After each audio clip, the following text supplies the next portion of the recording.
সমবয়সী 7-8 জন ছেলে একসাথে ঘুরলা, অথচ তোমার লগের এই 6 জন বন্ধু একবারও বলল না যে আসরের নামাজ পড়তি না, মাগরিব পড়বা না, এশার নামাজ পড়বা না। 7 ঘন্টায় যেই বন্ধুরা একবারও তোমারে 1 ওয়াক্ত নামাজের কথা বলে নাই, বিশ্বাস করো ছেলেরা, এটা বন্ধু না, এটা শয়তান ছাড়া আর কিচ্ছু না। এটা ইবলিস বেটা, এটা শয়তান, এটা তোরে শেষ করে দিবে।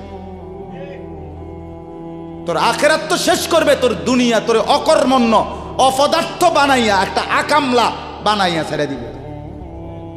শেষ পর্যন্ত এক বদনা আলগি দিতে আর ক্ষেত্রে বলতায়। তার মা যদি বলে 1 জগ পানি দাও, পাইতাম না। তার বাপেরে যদি বলে যে তার বাপের লেগে বাজারে এ বাড়িকে বইরা কুতুর বাদগুন দিয়ে আইও, পাইতাম না। কি পারতি না কেন? ভাল লাগে না। আহা, গুনাহ, অশ্লীলতা, বেহায়াপনা, উলঙ্গপনা শেষ পর্যন্ত এরকম অপদার্থ বানায়, অকর্মণ্য বানিয়ে দেয়। হযরত আব্দুল্লাহ ইবনে আব্বাস রাদিয়াল্লাহু তাআলা আনহু বলেন, প্রত্যেকটা গুনাহ মানুষকে দুর্বল করে দেয়। আপনি যতবার নারী দেখবেন ভিন নারী, খোদার কসম আপনার শক্তি সামর্থ্য দুর্বল হবে। জিনা, ব্যভিচার, মদ, জুয়া, সুদ, ঘুষ, অশ্লীল দৃশ্য, নাচ গান আপনাকে দুর্বল বানাবে। সাওয়াদান ফিল ওয়াজহ, চেহারা কালো করে দিবে। জুলমাতান ফিল কলব, অন্তর অন্ধকার করে দেবে। ওয়াহানান ফিল বাদান, শরীর দুর্বল করে দিবে। দাইকান ফির রিজক, রিজিক সংকীর্ণ করে দিবে। বুগদাতান ফি কুলুবিল খালক, মানুষের চোখে ঘৃণিত বানায় দিবে। এই 5টা ক্ষতি। প্রত্যেক গুনাহ কয়টা ক্ষতি করে?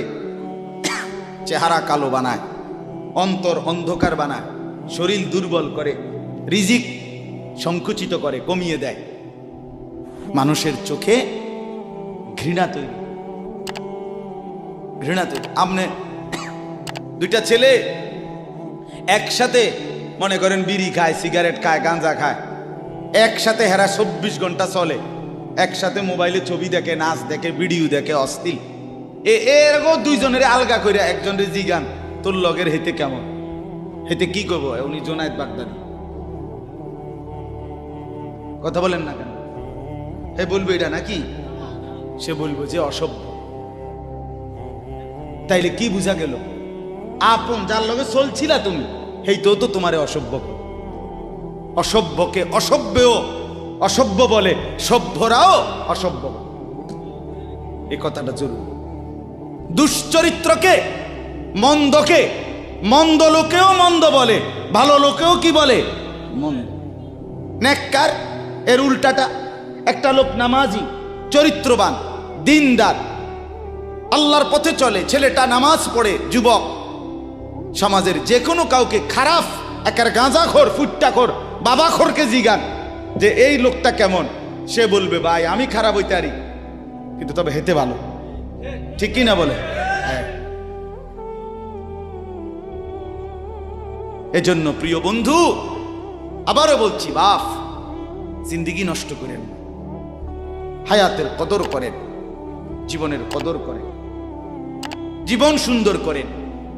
আপনার দিকে আপনি নজর দেন, আপনার দিকে। ছেলেদেরকে বলি, বাবা তুমি তোমার আপাদমস্তক দেখো, তোমার এই চুল মুসলমানের তো, তুমি খেয়াল করো। গোটা পৃথিবীতে এই আজকে ছেলেদের, তোমাদের যাদের চুল বড় বড় এলোমেলো, এগুলো সবগুলো ইহুদিদের চুল। আর এই ইহুদির, এই জালেম ইসরায়েলের এই ইহুদিরা বলছে গাজা, ফিলিস্তিনের মুসলমানের এরিয়াকে 24 ঘন্টার মধ্যে বলছে ছেড়ে দিতে। রক্তে ভাসায় ফেলতেছে মুসলমানের তাজা খুন। আজকে 75 বছর একটানা মুসলমানের রক্ত ঝরাচ্ছে ফিলিস্তিনে এই ইসরায়েলের ইহুদিরা। এই সমস্ত চুলের কাটিং এগুলো ইহুদিদের। বিশ্বাস, কসম, এটা তাদের ডিজাইন। কেন? তারা দাজ্জালের জন্য পৃথিবীকে সাজাইতেছে। হাদিসে আছে দাজ্জালের চুল হবে, নবীজি বলছে দাজ্জাল হবে যুবক এবং দাজ্জাল হবে এলোমেলো চুলওয়ালা। আল্লাহর নবীর হাদিস, কসম, বুখারী মুসলিমের হাদিস। এই জন্য দাজ্জালের চুল হবে আউলা ঝাউলা চুল, স্বাভাবিক চুল না। আজকে জন্য ইহুদিরা দাজ্জালের চুলের ডিজাইন আমাদের সন্তানদের কাছে পরিচিত করে দিছে আগের থেকে। এজন্য আমি সবার কাছে অনুরোধ করলাম, বাবা প্রত্যেকেই আল্লাহর ওয়াস্তে নিজেকে নষ্ট করো। গুনার কথা বলার পরে তুমি গান শুনো, নাচ দেখো, অশ্লীল ছবি দেখো, এক ওয়াক্ত নামাজ পড়ো না, এরপরে যদি তোমারে কেউ বলার পরে তুমি হাসো, মনে করো তুমি প্রতিবন্ধী। এটা মনে রেখ, মানে তোমার গায়ে কিছুই হলো, লাগলো না, এটা কিছুই মনে হলো না, হায় হায় আমি উলঙ্গ ছবি দেখি, একটা সেজদা দেই না কোনোদিন, 1 বছরে কোনোদিন আমি ফজরের নামাজ পড়ি নাই, এরপরে যদি কেউ বলার পরে তোমার মনে মুখে হাসি হয়, এতে হাসেন, তো বুঝতে হবে এটা মানসিক সমস্যা। হ্যাঁ, এ প্রতিবন্ধী, এ মাতাল, অসুস্থ। আমি নিজে পাবনা, গত মাসে আমি পাবনা গেছিলাম, বিকাল বেলা আসরের নামাজের পরে পাবনা মানসিক হাসপাতাল, যেটা আমি নিজে দেখতে গেছি, আমার ওই এলাকার ওরা নিয়ে গেছে, এই বাংলাদেশের সবচেয়ে বড় মেন্টাল হসপিটাল যেটা,